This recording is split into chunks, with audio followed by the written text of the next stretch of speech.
I told my boyfriend that I'm no longer interested in marriage. Posted by Choice Evidence, 1983. I, 33 female, have been in a 10-year relationship with my boyfriend Carl, 33 male.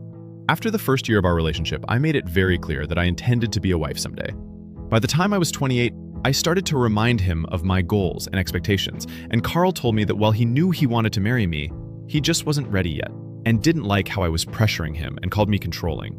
Eventually, we broke up, but 6 months later, we got back together and even moved in. Looking back on it now, I realized that that wasn't the best decision, but I was so emotionally attached to this man and felt so invested that I was willing to go back to him. Carl and I have now been living together for 4 years, and while I stopped being happy about it after the first 6 months, living with him isn't a bad experience. Plus, I always thought that us getting married was just around the corner because he said he was ready to commit to me, but he wanted to wait for the right time because I deserved a perfect proposal and a more stable husband. I've been going to therapy for the past 2 years and recently had an epiphany. Since childhood, I have always wanted a wedding, but never really gave much thought to being a married woman 24/7 and what that would mean.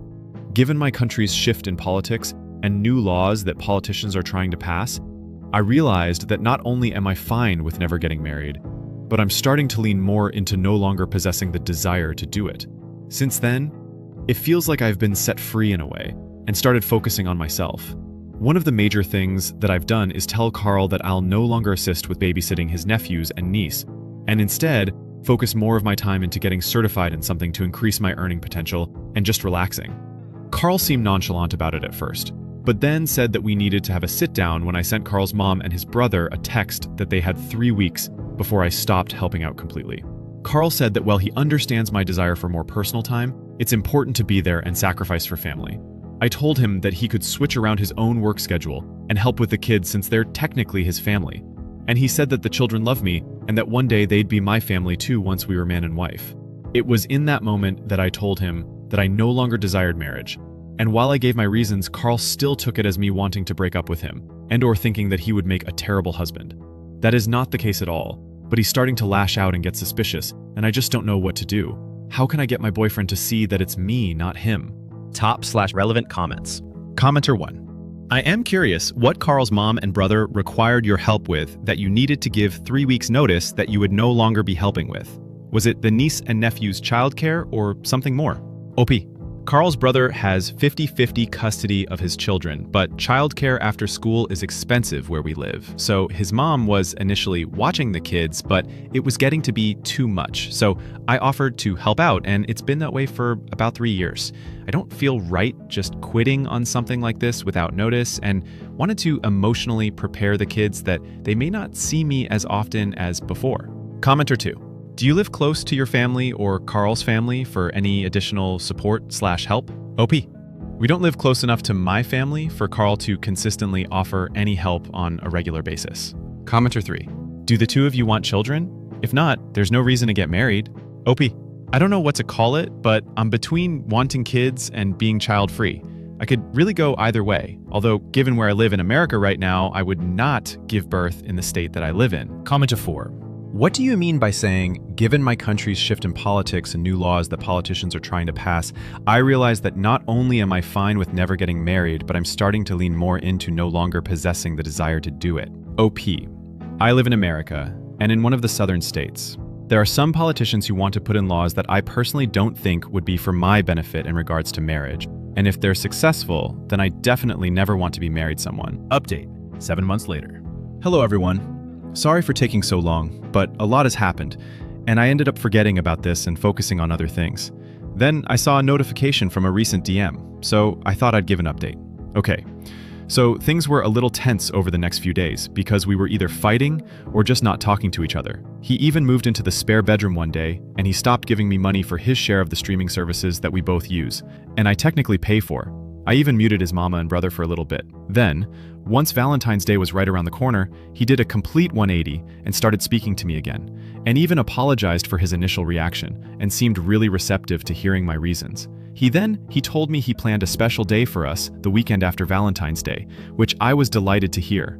On the day of, I woke up to him gone, but with breakfast laid out for me and a text message saying that there was work emergency and that he had to go in for a couple hours, and told me to go meet him at the movie theater downtown by 3 p.m. I thought, cool. I chilled for a bit, then got ready and headed out. By 2:55 p.m., I sent him a text message asking where he was, and responded by saying he accidentally typed the wrong time and that the movie wouldn't start until 5 p.m., and he meant was that he wouldn't be able to leave work until 3 p.m. He's had a case of fat fingers and butt dials before, so I initially didn't think much and just decided to go walking around by outlet close by to kill time.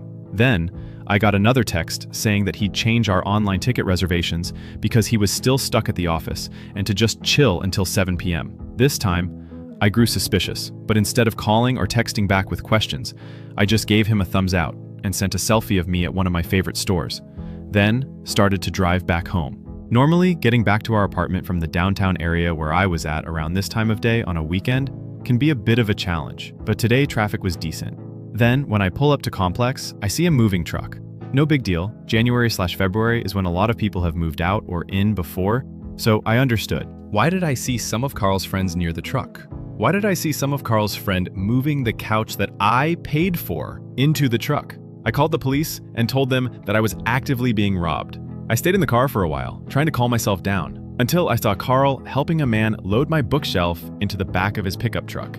I got out and confronted him. This man was trying to keep me out of the apartment all day so he could quietly move out and take my furniture. And I say my furniture because I was the one who picked it all out and paid for most of everything, and I readily shared the email confirmation order numbers/receipts that I'd archived when the police showed up.